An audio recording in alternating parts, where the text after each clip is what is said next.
And we'll cover another quick funny story. Hopefully, yeah, this one shouldn't take too long. This one's from the chess world. So recently, the uh, FIDE, which is an international chess federation, I think, body, they made like a new policy basically restricting transgender women from competing in exclusively women competitions, but they don't have restrictions for them on the open competition, so they can technically still play chess. I would assume in the male ones and also in the open ones, which is like male versus female ones. So this source, I got it from chess.com, and also I think there's a few mainstream media outlets also covering it. And yeah, basically they're coming under criticism, which I don't think it's criticism, because if you do this, you'll destroy all of women's sports and competitions if you can just allow guys in. We're different. Men and women are different, and it's okay to acknowledge that truth. Just because I put on some pants doesn't make me a man, and just because somebody puts on a dress doesn't make them a woman.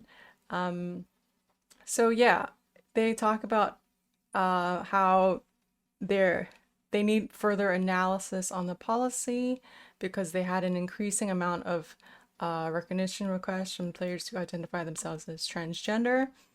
And this analysis would take up to 2 years. And yeah, so you can see no restrictions are made for a player who has changed gender and wants to play in open events. So it goes on to talking about like what happens with the titles here. Ooh,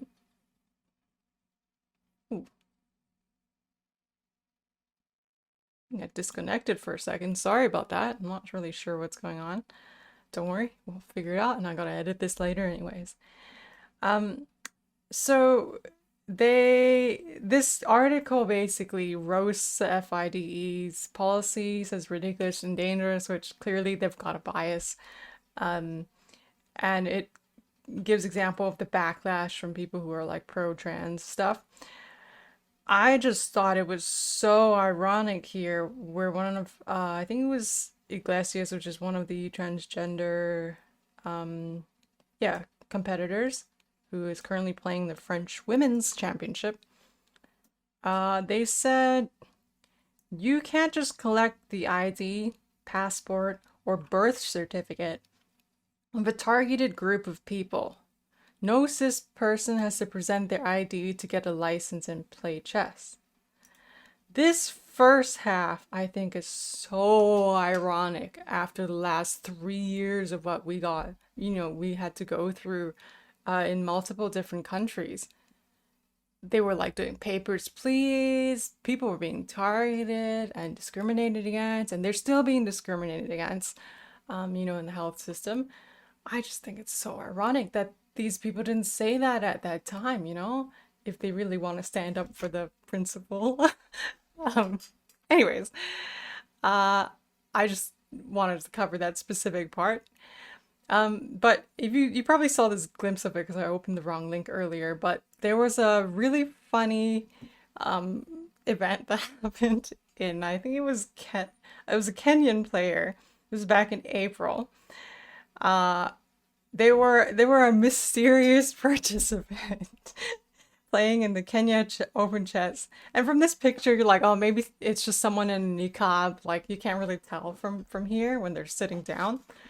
Um, and it turns out this player in the women's section of the Kenya Open, they won like 2 games in a row, including a win against the former national champion Gloria Jumba, before losing to the Ugandan top player, last name Shakira. And this person, they called themselves Millicent Awar. I'm probably butchering this name. I'm sorry. Um, yeah, so he hid his identity and he was wearing a niqab each day, which just showed his like eyes and glasses. And you know, at the end of the games, he didn't talk to anybody, never uttered a word, just wrote his name on paper because obviously the voice is going to be a dead giveaway. Oh, you can watch some of the game replays here, by the way. Um, I just thought this was hilarious. So the um staff thought, oh, maybe they're just dealing with like this Orthodox Muslim woman. But then, as you know, the tournament kept going. Both players and arbiters noticed that the person in question had an odd walking style and was wearing shoes commonly used by men. So I've got a picture up of his outfit. Oh, so funny. So this was his outfit. Um, Clearly not a woman. Like you look at his head and like height and shoulder ratio, too long and too like straight and narrow. So suspicious. He didn't even get like the full niqab that like touches the floor. Like you can't be showing your ankles, you know, if you're an Orthodox Muslim. And then the sneakers. Oh my goodness, so funny. This just reminded me of the two kids in the trench coat. This meme. So funny. I just thought it was so good. Um, that he's just so tall, dude. It looks like two dudes in an outfit, you know, or two midgets like on each other's shoulders. Anyways, I thought that was funny. So yeah, originally we got this story on the Redux page, and you can. Oh, hang on, let me take these graphics down. Um, Redux does some pretty good, you know, coverage of things that aren't really covered in other places sometimes. And yeah, you can see here he's just sitting with other women and competing against them. And you know, nobody was suspicious, but just along the way, he was just playing too well, you know, for a new person who, you know, never played in a tournament before. Um, it was so funny. And then when he got confronted, he admitted to what happened, and he said he needed the prize money. Um, but yeah, he's gonna get disciplined and potentially facing a ban. Um, yeah, such a funny, funny story.